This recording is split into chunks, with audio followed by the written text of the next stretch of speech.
ರಾಜಕೀಯದಲ್ಲಿ ಈಗ ಒಳ ಮೀಸಲಾತಿ ಸಂಚಲನ ಮೂಡಿಸ್ತಾ ಇದೆ. ಸರ್ಕಾರಕ್ಕೆ ನ್ಯಾಯಮೂರ್ತಿ ನಾಗಮೋಹನ್ ದಾಸ್ ವರದಿ ಸಲ್ಲಿಕೆಯಾಗಿದ್ದು ಹಲವು ವರ್ಷಗಳ ಮೀಸಲಾತಿ ಗೊಂದಲಕ್ಕೆ ಬ್ರೇಕ್ ಬೀಳುತ್ತಾ. ಹಾಗಾದ್ರೆ ವರದಿ ಜಾರಿ ಬಗ್ಗೆ ಸಂಪುಟದಲ್ಲಿ ಸಿಎಂ ಸಿದ್ದರಾಮಯ್ಯ ತೀರ್ಮಾನ ಕೈಗೊಳ್ಳಲಿದ್ದಾರೆ.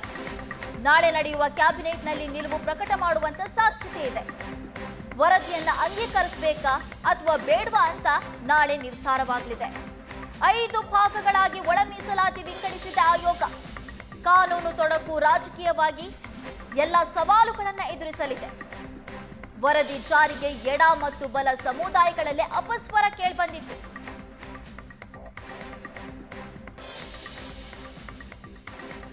ಈಗ ವರದಿ ಸರ್ಕಾರದ ಕೈ ಸೇರಿದ್ದು ಈ ವರದಿಯನ್ನ ಜಾರಿಗೊಳಿಸಬೇಕಾ ಬೇಡವಾ ಅಂತ ಸಿಎಂ ಸಿದ್ದರಾಮಯ್ಯ ತೀರ್ಮಾನ ಮಾಡಲಿದ್ದಾರೆ.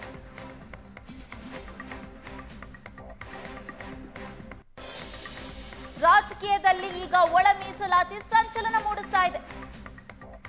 ಹಲವು ವರ್ಷಗಳ ಒಳ ಮೀಸಲಾತಿ ಗೊಂದಲಕ್ಕೆ ಈ ಒಂದು ವರದಿ ಬ್ರೇಕ್ ಹಾಕುತ್ತಾ? ವರದಿ ಜಾರಿ ಬಗ್ಗೆ ಸಂಪುಟದಲ್ಲಿ ಸಿಎಂ ಸಿದ್ದರಾಮಯ್ಯ ತೀರ್ಮಾನ ಮಾಡಲಿದ್ದಾರೆ. ಹಾಗಾದ್ರೆ ವರದಿ ಜಾರಿಗೆ ಒಪ್ಪುತ್ತಾ ಬಲ ಸಮುದಾಯದ ಸಚಿವರು? ಕಾನೂನು ತೊಡಕು ಬಳಿಕ ಜಾರಿಗೆ ಎಡ ಸಮುದಾಯ ಪಟ್ಟು ಹಿಡಿದಿದ್ದು 5% ಮೀಸಲಾತಿಗೆ ಬಲ ಸಮುದಾಯ ವಿರೋಧ ವ್ಯಕ್ತಪಡಿಸುತ್ತಾ. ಹಾಗಾದ್ರೆ ಆದಿ ಕರ್ನಾಟಕ, ಆದಿ ಆಂಧ್ರ, ಆದಿ ದ್ರಾವಿಡ ಜಾತಿ ಈ ಸಮುದಾಯಕ್ಕೆ ಜಾತಿ ಮಾನ್ಯತೆ ಕೊಟ್ಟಿದ್ದಕ್ಕೆ ಆಕ್ಷೇಪ ವ್ಯಕ್ತವಾಗಿತ್ತು. ಆಯೋಗ 1% ಮೀಸಲಾತಿ ನೀಡದಿರೋದಕ್ಕೆ ವಿರೋಧ ವ್ಯಕ್ತವಾಗಿತ್ತು. ಈಗ ವರದಿ ಪರಿಪೂರ್ಣವಾಗಿ ಜಾರಿ ಮಾಡ್ತಾರೆ ಸಿದ್ದರಾಮಯ್ಯ. ಹಾಗಾದ್ರೆ ವರದಿ ಜಾರಿ ಮಾಡಿದ್ದೇ ಆದ್ರೆ ರಾಜಕೀಯವಾಗಿ ಸರ್ಕಾರಕ್ಕೆ ಸಂಕಷ್ಟ ಕಟ್ಟಿಟ್ಟ ಬುತ್ತಿ ಅಂತ ಹೇಳಲಾಗ್ತಿದೆ. ಹಾಗಾದ್ರೆ ನಾಳಿನ ಸಚಿವ ಸಂಪುಟ ಸಭೆಯಲ್ಲಿ ಏನ್ ತೀರ್ಮಾನ ಆಗುತ್ತೆ? ಕುತೂಹಲವನ್ನ ಮೂಡಿಸ್ತಾ ಇದೆ. ಈ ಬಗ್ಗೆ ಹೆಚ್ಚಿನ ಡೀಟೇಲ್ಸ್ ಅನ್ನ ಕೊಡ್ತಾರೆ ಆನಂದ್ ಬೈದನಮನೆ. ಇದೀಗ ಒಳ ಮೀಸಲಾತಿಗೆ ಸಂಬಂಧಪಟ್ಟಂತೆ ಸಾಕಷ್ಟು ಗೊಂದಲಗಳು ರಾಜ್ಯ ಸರ್ಕಾರದಲ್ಲಿ ಉಂಟಾಗಿತ್ತು. ಎಡ ಮತ್ತು ಬಲ ಸಮುದಾಯಗಳು ಕೂಡ ಈ ಒಳ ಮೀಸಲಾತಿಗಾಗಿ ವಿರೋಧವನ್ನ ವ್ಯಕ್ತಪಡಿಸ್ತಾ ಇದ್ವು. ಈಗ ವರದಿ ಸರ್ಕಾರದ ಕೈ ಸೇರಿದ್ದು ನಾಳೆ ಸಿಎಂ ಸಿದ್ದರಾಮಯ್ಯನವರು ಇದನ್ನ ಮಂಡಿಸುವಂತ ಸಾಧ್ಯತೆ ಇದೆಯಾ?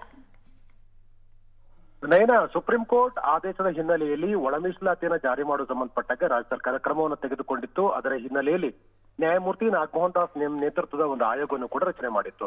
ಸುದೀರ್ಘ ಅಧ್ಯಯನದ ಬಳಿಕ ಮತ್ತು ಈ ಸಂಬಂಧಪಟ್ಟಾಗೆ ನಡೆದಂತ ಸಮೀಕ್ಷೆ ಬಳಿಕ ಅಂತಿಮವಾಗಿ ನಾಗಮೋಹನ್ ದಾಸ್ ಅವರ ಕಮಿಟಿ ಆಯೋಗ ಈಗಾಗಲೇ ಸರ್ಕಾರಕ್ಕೆ ವರದಿಯನ್ನು ಸಲ್ಲಿಕೆ ಮಾಡಿದೆ. ಈ ವರದಿಯಲ್ಲಿ ಬಹಳ ಪ್ರಮುಖವಾಗಿ 5 ಗುಂಪುಗಳಲ್ಲಿ ಮೀಸಲಾತಿಯನ್ನು ಕೊಡಬೇಕು ಅಂತಕ್ಕಂಥ ನಿರ್ಧಾರವನ್ನ ಮಾಡಲಾಗಿದ್ದು, ಈ ಸಂಬಂಧಪಟ್ಟಾಗೆ ಶಿಫಾರಸು ಕೂಡ ಮಾಡಲಾಗಿದೆ. ಆದರೆ ಈಗಾಗಲೇ ರಾಜಕೀಯವಾಗಿ ಅತ್ಯಂತ ಪ್ರಬಲವಾಗಿರ್ತಕ್ಕಂಥ ಬಲ ಸಮುದಾಯಕ್ಕೆ 5% ಮೀಸಲಾತಿಯನ್ನ ಮತ್ತು ಎಡ ಸಮುದಾಯಕ್ಕೆ 6% ಮೀಸಲಾತಿಯನ್ನು ಕೊಟ್ಟಿರ್ತಕ್ಕಂಥ ಈ ಕ್ರಮ ಇದು ಸರ್ವಸಮ್ಮತವಾಗಿರ್ತಕ್ಕಂಥ ನಿರ್ಧಾರದತ್ತ ಸರ್ಕಾರ ನಿಲುವು ತೆಗೆದುಕೊಳ್ಳುವಂತ ಸಾಧ್ಯತೆಗಳಿದೆಯಾ ಅಂತಕ್ಕಂಥ ಸಹಜವಾದಂತ ಚರ್ಚೆ ಆಗ್ತಾ ಇದೆ. ನಾವು ಗಮನಿಸಬಹುದು, ಎಐಸಿಸಿ ಅಧ್ಯಕ್ಷರಾಗಿರ್ತಕ್ಕಂಥ Mallikarjun Kharge, doctor G Parameshwar, SC. Mahadevappa ಸೇರಿದಾಗೆ ಪ್ರಮುಖರೆಲ್ಲರೂ ಕೂಡ ಬಲ ಸಮುದಾಯಕ್ಕೆ ಸೇರಿರ್ತಕ್ಕಂಥವ್ರು. ಎಡ ಸಮುದಾಯದಲ್ಲಿ ಇರ್ತಕ್ಕಂಥ ಮುನಿಯಪ್ಪ ಮತ್ತು ಇತರ ಸಚಿವರುಗಳು ಒಳ ಮೀಸಲಾತಿ ಕೊಡಬೇಕು ಅಂತಕ್ಕಂಥ ನಿಟ್ಟಿನಲ್ಲಿ ಅವರು ತಮ್ಮದೇ ಆಗಿರ್ತಕ್ಕಂಥ ಒತ್ತಡವನ್ನು ಮಾಡಿದ್ರು. ಹಾಗಾದಾಗ ಈಗ ಸರ್ಕಾರದ ಬಳಿ ಇರತಕ್ಕಂಥ ವರದಿಯನ್ನು ಜಾರಿ ಮಾಡುವ ಸಂದರ್ಭದಲ್ಲಿ ಎರಡೂ ಸಮುದಾಯಕ್ಕೆ ಸೇರಿರ್ತಕ್ಕ ಸಚಿವರುಗಳು ಒಂದು ಸಹಮತ ನಿರ್ಧಾರವನ್ನು ತೆಗೆದುಕೊಳ್ಳಬೇಕಾಗತ್ತೆ. ಇಲ್ಲದೆ ಇದ್ರೆ ಇದು ರಾಜಕೀಯವಾಗಿರ್ತಕ್ಕಂಥ ಪರಿಣಾಮಗಳನ್ನು ಉಂಟು ಮಾಡಬಹುದು ಅನ್ನುವಂಥ ಚರ್ಚೆ ಕೂಡ ಶುರುವಾಗಿದೆ. ಹಾಗಾಗಿ ನಾಳೆ ನಡೀತಕ್ಕಂಥ ಸಚಿವ ಸಂಪುಟ ಸಭೆಯಲ್ಲಿ ಮುಖ್ಯಮಂತ್ರಿಗಳು ಯಾವ ನಿರ್ಧಾರ ತೆಗೆದುಕೊಳ್ತಾರೆ ಅನ್ನುವಂತ ಸಹಜವಾದಂತ ಕುತೂಹಲ ಇದೆ. ನಾನು ಈಗಾಗಲೇ ಹೇಳಿದಾಗೆ ಎಐಸಿಸಿ ಅಧ್ಯಕ್ಷರಾಗಿರ್ತಕ್ಕಂಥ ಮಲ್ಲಿಕಾರ್ಜುನ ಖರ್ಗೆ ಸೇರಿದಂತೆ ಬಲ ಸಮುದಾಯದಲ್ಲಿ ಅತ್ಯಂತ ಪ್ರಭಾವಿ ಸಚಿವರು ಇರತಕ್ಕಂಥ ಹಿನ್ನೆಲೆಯಲ್ಲಿ ಎಡ ಸಮುದಾಯದ ಆಗ್ರಹಕ್ಕೆ ಪೂರಕವಾಗಿ ಈಗ ಶಿಫಾರಸು ಕೊಟ್ಟಿರ್ತಕ್ಕಂಥ ಏನು ವರದಿಯಲ್ಲಿರ್ತಕ್ಕಂಥ ಅಂಶಗಳನ್ನ ಯಥಾವತ್ತಾಗಿ ಜಾರಿ ಮಾಡುವ ಸಂಬಂಧಪಟ್ಟಾಗಿ ಎಷ್ಟು ಸರ್ವಸಮ್ಮತವಾಗಿರ್ತಿರ್ತಾರ ಹೊರಬೀಳುತ್ತೆ ಅನ್ನೋದ್ರ ಬಗ್ಗೆನೇ ಸಹಜವಾದಂತ ಕುತೂಹಲ, ಅನುಮಾನಗಳು ಇದ್ದೇ ಇದೆ.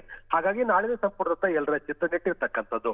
ಮುಖ್ಯಮಂತ್ರಿ ಸಿದ್ದರಾಮಯ್ಯನವರು ಈ ವಿಚಾರದಲ್ಲಿ ತರಾತುರಿಯ ನಿರ್ಧಾರಗಳು ತೆಗೆದುಕೊಳ್ಳುವುದಿಲ್ಲ ಅನ್ನುವಂತ ಮಾತುಗಳು ಕೂಡ ಕೇಳಿ ಬರ್ತಾ ಇದೆ. ಇದು ಕೇವಲ ಆಡಳಿತಾತ್ಮಕ ತೀರ್ಮಾನ ಅಷ್ಟೇ ಅಲ್ಲ, ಬದಲಾಗಿದ್ದು ರಾಜಕೀಯವಾಗಿ ಕೂಡ ದೊಡ್ಡ ಮಟ್ಟದ ಸಮಸ್ಯೆಗಳನ್ನ ಉಂಟು ಮಾಡಬಹುದು ಅಂತಕ್ಕಂಥ ಆತಂಕ ಕೂಡ ಇದೆ. ಈಗಾಗಲೇ ಕಾಂಗ್ರೆಸ್ ಪಕ್ಷಕ್ಕೆ ಹಲವು ವರ್ಷಗಳಿಂದ ಬಲ ಸಮುದಾಯಕ್ಕೆ ಸೇರಿರ್ತಕ್ಕಂಥವ್ರು ದೊಡ್ಡ ಮಟ್ಟದಲ್ಲಿ ಬೆಂಬಲ ಕೊಟ್ಕೊಂಡು ಬಂದಿರತಕ್ಕಂಥ ಈ ಸಂದರ್ಭದಲ್ಲಿ ಯಾವುದೇ ಕಾರಣಕ್ಕೂ ಆ ವೋಟ್ ಬ್ಯಾಂಕ್ ಮೇಲೆ ಪ್ರತಿಕೂಲವಾದಂತಹ ಪರಿಣಾಮಗಳು ಆಗದ ಹಾಗೆ ಕ್ರಮವನ್ನು ತೆಗೆದುಕೊಳ್ಳಬೇಕಾಗಿರ್ತಕ್ಕಂಥ ಅನಿವಾರ್ಯತೆ ಇದೆ. ಮತ್ತು ಎಡ ಸಮುದಾಯವನ್ನು ಕೂಡ ಸಮಾನ ಮಾಡಬೇಕಾಗಿರ್ತಕ್ಕಂಥ ಅಗತ್ಯ ಇರುವಂತ ಹಿನ್ನೆಲೆಯಲ್ಲಿ ನಾಳಿನ ಸಂಪುಟದಲ್ಲಿ ಕಾನೂನು ಮತ್ತು ತಾಂತ್ರಿಕ ಸಮಸ್ಯೆಗಳನ್ನು ಪರಿಹಾರ ಮಾಡಿ ಇದನ್ನು ಜಾರಿ ಮಾಡುವ ಬಗ್ಗೆ ಸರ್ಕಾರ ಯಾವ ನಿರ್ಧಾರ ತೆಗೆದುಕೊಳ್ಳುತ್ತೆ ಅನ್ನುವ ಚರ್ಚೆ ಶುರುವಾಗಿರುವಂತದ್ದು. ನಯನ. ಯು ಆನಂದ್ ನಿಮ್ಮೆಲ್ಲ ಡೀಟೇಲ್ಸ್ಗಾಗಿ.